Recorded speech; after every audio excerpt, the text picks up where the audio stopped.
চাইবি কার কাছে চাইবি না এটা তো তোরা ভালো বুঝবি। বাবা চেয়েছিল, আর ঠিক আমার সামনেই চেয়েছিল।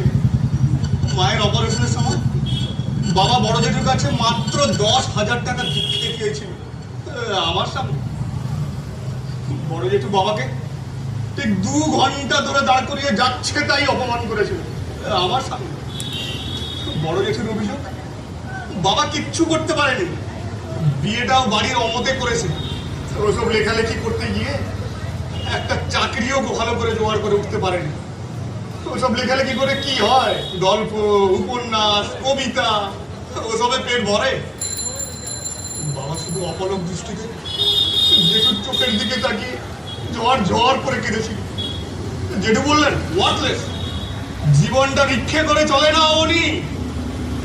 বাবা বললেন, ভিক্ষে করে 2-1 দিন চলতে পারে, কিন্তু প্রয়োজনটা পেল্লাই বর্দা, কিন্তু প্রয়োজনটা পেল্লাই। তোরা জীবন ইনফিনিটি কমপ্লেক্সে ভুগছিস।